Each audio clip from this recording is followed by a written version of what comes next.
I am here with Mike Kraus from MUONIC Press, and we are going to be talking about Post-Apoc.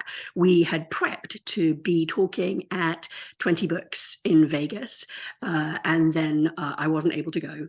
So we thought we would just look at some of the questions that Kyla, who was moderating when I was still on the panel and who has since to recuse herself as well, look at some of those questions and look at some of the things that we have been thinking about over the past year while we look at our genre, and send that on and share it with you. So Micah, if I can, yes, ma'am. Could you tell me how you started in Post-Apoc? I was on the beach and a shark attacked me almost. No. I started. I've always been I've always been a writer. Ever since I was a kid. I mean, the first story I wrote was about two kids who go out into a swamp and kill a bog monster. And Awesome. I was doing an online high school at the time. I submitted it to their writing thing, and basically the principal basically said, this is kind of violent for us to publish. We're not going to do that. So, but I'd gotten off doing some other work that I was doing because I've been working for myself for about 15 years, and I'd always wanted to try publishing. And back in 2012, it was like the Wild West of Kindle. And so I just looked at, I basically picked post-apocalyptic out of a hat, more or less, and said, you know what, I haven't this idea for a story. Yeah.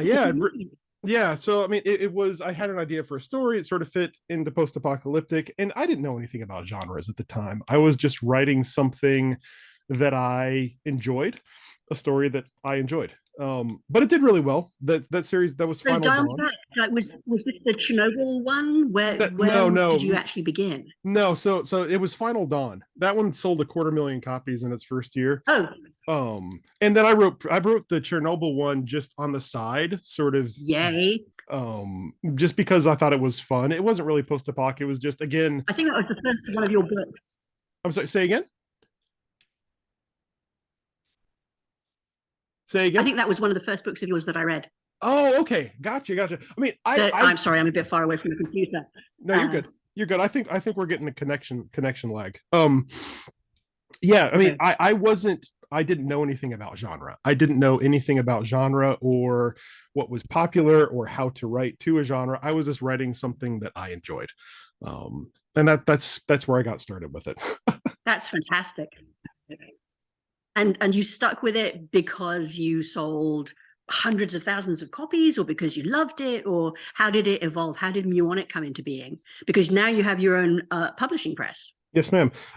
When I started back up, so I was young and stupid, and went around doing other things. I had this great success with books, and I thought, oh, I'm going to go do something else. Who wants to make money? Let me just go find something else to do. And I bounced around doing other things. I came back to publishing. My wife encouraged me for the several years that I wasn't doing it. You need to write again. You need to write again. You need to write again. She was right. I did. I came back to it because that was the thing that I had so much success in. So I figured, you know what, if I'm going to go back into this, I need to start where I had an audience at least. And at that point in time, I was starting to learn more about genres. I was actually learning about publishing, not just writing something I enjoyed. So I wrote two other series, No Sanctuary and Surviving the Fall, which were both just wildly popular. I republished Final Dawn as an omnibus, wildly popular, and I was tapped out. I'm not a fast writer. I'm not like Justin or other people who can just.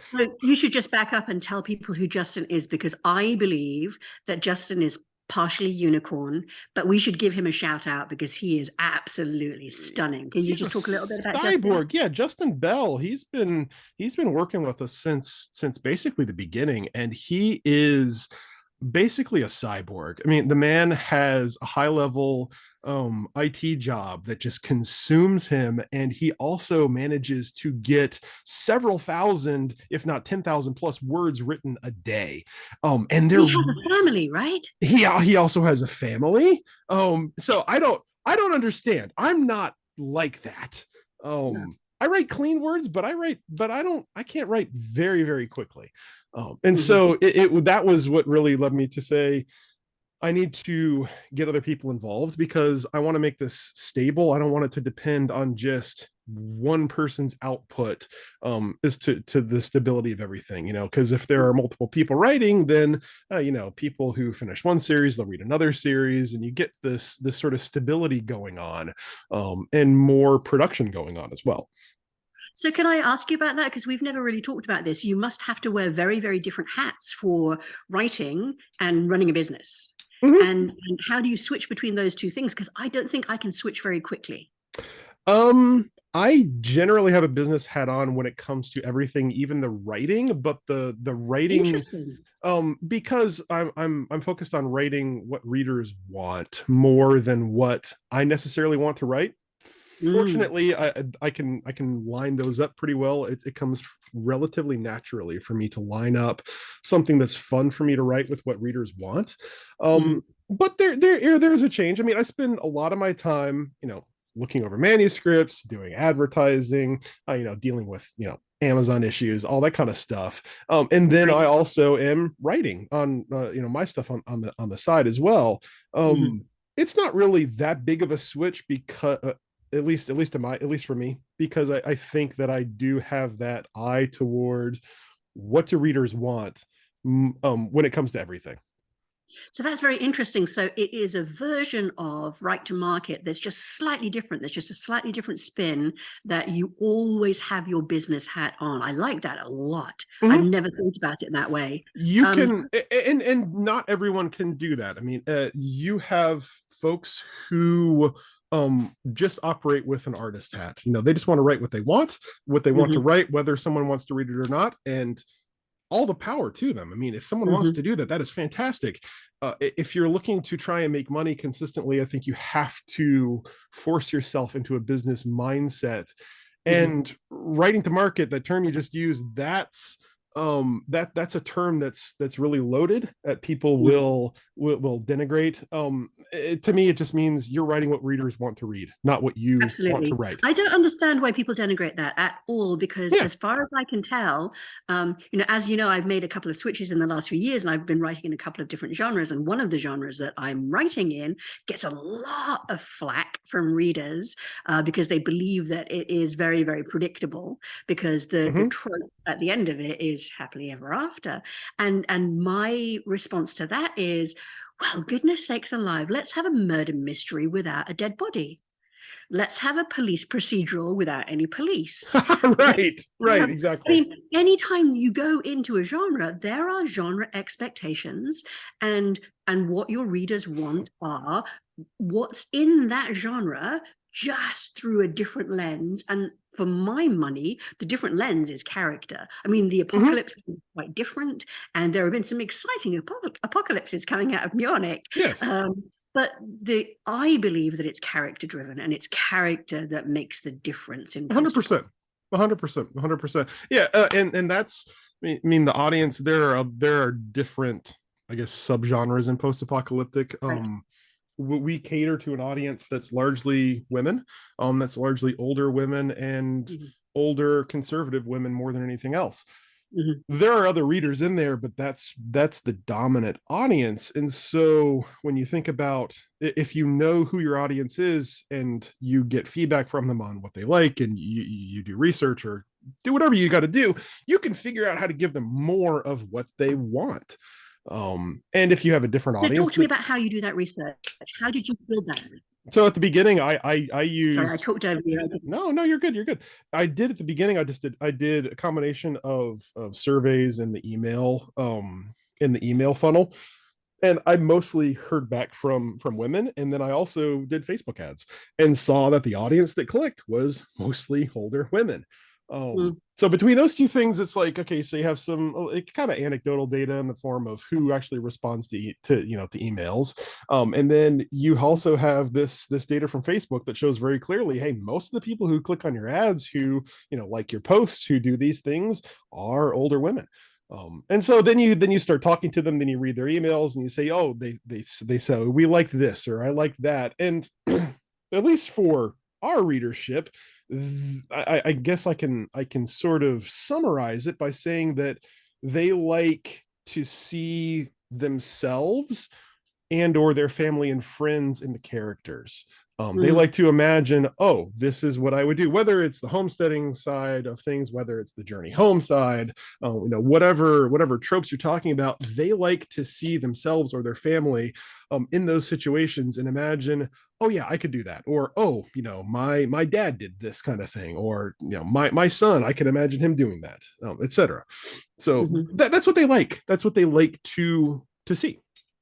So my own experience is that our readership prefers the ordinary person. They Yes. don't want superheroes. Yep. Definitely don't want superheroes, and they don't necessarily want somebody who is a dyed-in-the-wool prepper.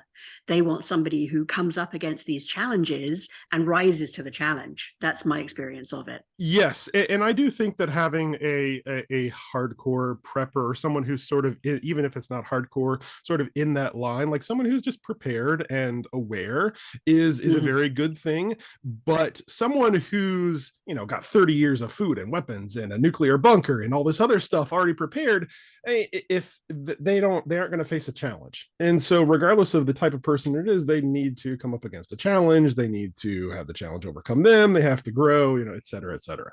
Right. Yeah, I believe that the reason that Post-Apoc is so resilient is that it's got baked into the form of storytelling the heart of story. The very, very heart of story Yes. is your character starts in one place, faces a Mhm. bunch of challenges, overcomes them, and ends up a different person at the other end. And I believe that that arc for Post-Apoc is perennial. It goes through all of our stories, Absolutely. whether it's homesteading, as you say, or it's the other end of the spectrum. So tropes, I don't know if you saw, but in the Post-Apoc 20 Books group, some people who were at the panel last year Mhm. said that they were a bit disappointed that, and I went back and looked because I was worried that it was me, that we as a panel had said that, zombies don't sell. And so I want to talk to you about zombies. And the other one was Sure. romance epoch. So I went away and I just want to get your take on this. Mhm. I went away and I had a look because there are zombie books out there. Right. I bought this at the airport, and one of my treats when I'm traveling is I always buy a book at the airport, and I started reading it, and I thought, Like that. I really, really don't like this. I read it in one sitting. Right. Right. Then the Passage, which was enormously good, another zombie book, different kinds of zombies. Mhm. Um, I'm going to do a craft talk as well after this, but I'm going to talk about why book 2 wasn't as successful as book 1. Mhm. Uh, and then another zombie book. So, Mhm. so give me your take on some of these. So there are zombie books out there. There are trad zombie books out Sure. there. So what's your take on that? Well, all three of those books were published a decade or more ago. I mean, The Passage was published in 2010. World War Z, and I'm just looking this up on Google right now. The World Yeah. War Z was 2013. Or was that And in publishing, that's a long time ago. Yeah, exactly. I mean, a decade is a huge amount of time for taste to change. And Zone 1 was published in 2011. So when I started in 2012, zombies were still relatively popular. Um, Final Dawn doesn't have zombies in it, but it did. I guess there were. I guess you could say there were almost zombie. Then there weren't zombies, but there were zombie-ish types of things in there, I suppose. But that was still very popular back then. Mm. The EMP trope hadn't come into its own quite yet, and that's still a very dominant one, although it's kind of dying off like zombies are. Zombies were very popular. These days, though, I mean, you have the situation with zombies where it wasn't just something that was in a niche genre, like EMP, for example, in Post-Apoc.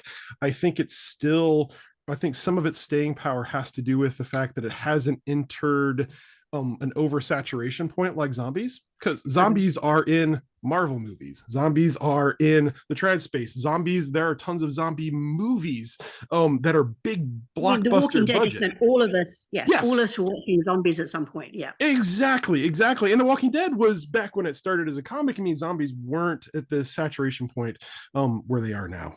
So I think Mm. I think that's part of the issues. People are tired of it. I can't. count. I can't remember how many emails I've gotten. It's a lot from people who have said, I really hope your books aren't zombie books, or thank you for not writing zombies. I'm so tired of zombies. And I've seen over the last few years that's a same kind of feeling towards the EMP trope, which is why I try and stay away from that as much as I can, because people are starting to get tired of it. I mean, and that's, you can see that in other genres too. I'm sure where something becomes just so overly used that it's no longer interesting to most folks. I think that's very interesting. I think that's probably the crossover between writing to market and writing to trend, which are different things. And it's yes. very interesting to see that tropes lose their allure once we're familiar with them, and so we've got certain expectations about them, and they're not new anymore. And the brain, which I talk about a lot, is a new seeking thing. It wants new all the time. It wants the same and it wants new. So that makes sense to me. The other question that we got in the comments was about romance epoch, because there are people out there who are writing not closed door. So for our audience, I said this last year on the panel, for our audience, it is closed door, absolutely closed door. There is, maybe people hold hands, and certainly babies are born, but any of the stuff that goes on between those two moments, between the baby, is off the page, off the page. Not even closed door. There isn't even in clean romance, for example, you get all the way to the door closing or fade to black. But we are even further away than that. We are we don't touch on that. We have strong family bonds. Yes. We have people crossing the earth. I mean, there is a romance idea in there. Like, I would cross the absolutely earth for you, but there isn't the romance. Can you talk to me at all about, so to the people who want to write romance epoch, what do we say to that? Because it's not our audience, right? So no. Well, I mean, I think that also can. There are a few things you can say. I think one of the things that just occurred to me is you have to distinguish between post-apocalyptic and other similar genres like dystopian. You can have romance in dystopian. You can have young adult in dystopian, and you see that there are heavy romance themes in dystopian, but dystopian is not post-apocalyptic. Post-apocalyptic is, there is a big boom, there's a big thing happen, this massive disastrous thing happens right at the start of the book, and then we're looking at the immediate after effects. If you're trying to survive from whatever is going on, you love your family, you will do anything you can to save them, but how realistic is it to put romance into that, I guess, would be my question.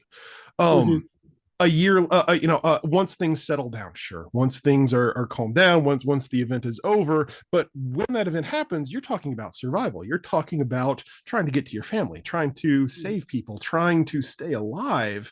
So I guess I question whether romantic post-apocalyptic is really post-apocalyptic or not. And so maybe it's a different market. Maybe it belongs in dystopia rather than in post-apoc. Yeah, or maybe it belongs in disaster fiction versus post-apocalyptic. Because you can certainly have a disaster, and a disaster, hurricane, wipes out, half of a state, something like that, something that's really happened before. And that's not the same as post-apocalyptic. That's not an earth-changing, humanity-changing, this is the end of everything that we've known kind of event. So yeah, but I think a response to that would be, oh well, why are you trying to put a restriction on genres?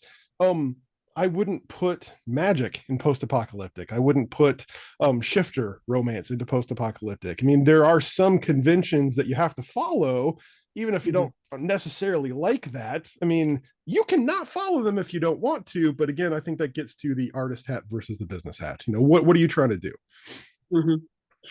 So one of the things that you and I have talked about a lot, especially over the last couple of years while we've been doing this big charity project, is how to get people to really understand So for anybody who doesn't know, Micah very kindly stepped up, and we had a whole bunch. I think in the beginning we had 32 volunteer writers who came into MUONIC to write money to raise good lord. I wish. To write Post-Apoc to raise money to save literally a little old lady's house. And one of the things that we had to struggle with a lot of the writers was exactly what you're talking about, which is one of the things that came up a lot was the world is ending, let's party. Let's go on to campus and we're going to have a big party and everyone's going to be doing all the things they never could do. I think you hit the nail on the head. Absolutely. That's a disaster movie. That's a disaster movie where it's a disaster movie or pre-apocalypse. That's not, if you have time to go around and party and have fun, then it's not post-apocalyptic. It's very, very hard. I told so for all of the writers in these groups, I told them absolutely lights off by the end of book 2. At the very, very latest. And would you know how many people have got solar arrays and flashlights and they want somewhere around it? Getting rid of the phones was a battle. Getting rid of vehicles was almost impossible. Right. So if you've got that with writers, you've got that resistance to, but how do I get my people from A to B? Well, you know what? They're walking. That's what they're doing. They're walking, they're on horseback, they're on a bike. Exactly. But the gasoline is gone. The gas, right. Well, that's the whole part. Is gone in the first. Hard to get people there. Yeah, no, please. I want to hear what you say. No, sorry, we were lagging there for a second. I thought you were done. No, yeah, exactly. Well, that's one of the big tropes. Sort of the evergreen tropes of post-apocalyptic is the journey. And that's the hard part, is getting them from point A to point B, and what happens along the way is the whole point. You don't necessarily want them to get from point A to point B quickly. You want that delay, you want those challenges, you want that character growth. Yeah. So The Road is, Cormac McCarthy, very pressing book, but brilliant, absolutely brilliant. But yeah, no, I mean, I know I've told you this before. If all the lights went out and the water stopped running, I'm dead within a day. I keep telling myself I should go to the national forest and I should get one of the yurts and I should really see if I can collect water. But I know what would happen. I'd be coming home again. So all right. So we've covered a whole bunch of stuff. What haven't I asked you? I wanted to talk to you a little bit about the sustainability of writing in post-apoc. Can somebody make a decent amount of money writing post-apoc? Yeah. I think if you look at the K-Lytics data, it shows that there's a lot of money to be made. Let me back that up. It's a genre. It's not a small genre compared to other larger genres. And Zoom just said your meeting will end in 10 minutes because we don't have Pro, so we have to finish in 10 minutes or less. Okay. It's not a tiny genre, so you can absolutely make money in it. I think you have to decide what kind of writer you are. You have to decide to put on that business hat, and you also have to decide, am I going to be someone who writes books constantly to refresh, to constantly give people new things to read, or am I going to write slower and try and rely on advertising? There are different ways to go about that, but it is a relatively big genre, subgenre in the fiction, science fiction market. So my own observation, and I am not a business person. I don't run a business. I am thrilled and delighted to have found a publisher who will do the business side for me. Because, as you know, I can add 2 and 2 and get 7 different answers for you. So what I've observed as an outsider is that this is a hungry market, and that, in fact, if you do not do what you have done, which is to build a business with a bunch of other writers who are writing with you, and who have a brand, and our brand is very much about reader satisfaction and hitting the tropes and giving our readers what they want. But if you're not going to build a business, you do actually have to release books on a pretty regular basis in this genre in order to make a decent living. Would you say that's about right? Oh, yes. And I think that would apply to almost any genre as well. You have to do that. Yeah. I know that a lot of people, that there was somebody who last year at 20 Books was talking about, releasing a book, 2 books a year. Oh gosh. And it was very, very popular, and they had runaway success. And I've seen this with 4 or 5, in a previous life, I was a ghostwriter. Yes. And I've seen it with other writers where they have a breakout success and they believe that means they've made it. And that's there's bubbles behind me. Sorry. I'm always being touched by dogs. So they believed that meant that they've made it and money is going to keep coming in at that rate. So, I remember I have a sci-fi writing friend, and they had a $16,000 month, and they believed that all their months were going to be like that. Yep. And didn't really understand that there's a cliff. And if you are not producing money, good Lord, apparently this is going to be my new thing, is printing money, producing money. If you are not producing things that people want to read and then new stuff, you're going to stop making money. There's going to be a tail. Does that sound right? Yes, and I'll say we've been around for about 5 years. The business has, and I was writing in 2012, so I've been around for quite a while. I have seen a lot of people make a lot of money for a year or two, and then they die out. Even if they keep producing, even if they, keep trying to write, even if they keep trying to push ads, et cetera, I have seen a lot of people come and go. Consistency is hard to come by. The number of people who I remember from 5 years ago who are still writing in post-apocalyptic is a very small handful. I can count way more people who have burned out than have not. So you have to commit to the long term, and you have to plan for the long term. You have to plan for those ebbs and flows of revenue, of writing.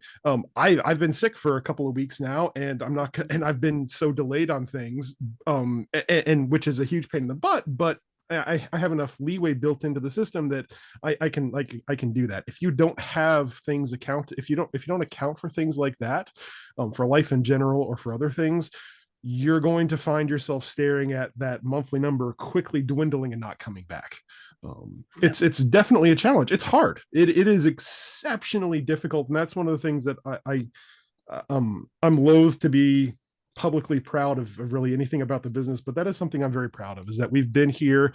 We're not always in first place, but if you think about NASCAR, you don't have to be in first place to win at the end of the season. You just have to be consistent, and we're consistently in the very top of the pack for 5 years running. I think we're doing something right. That's awesome. I know that we're running up against time. Do you have a piece of wisdom that you'd like to share about how you do maintain that sustainability? How have you done it? Finding folks who are excellent to work with, like yourself, like Justin, like other folks, and really hammering on consistency and on delivering a quality product. Not just consistency within the writing, but consistency to our readers. For example, our readers expect a 6-book or more series. Giving them a trilogy, giving them a single book is not going to be an experience that they want, that they're used to. So I think we're looking at higher word counts now, right? We're looking at 120,000 word books, right? Exactly. And that's because a year or two ago, or a couple of years ago at this point, we recognized that Amazon likes 100,000 or more word books, not 50 or 60,000 word books. They like those larger word counts. Awesome. Thank you for doing this. I really appreciate your time. Yes, I know how up against the clock you are all the time. This is somebody who works I think I'm a workaholic, but I'm not even. I'm a baby workaholic compared to Mike Kraus. Mike Kraus, MUONIC Press, thank you very much for joining me. Thank you so much, Kate. All right. Thank you.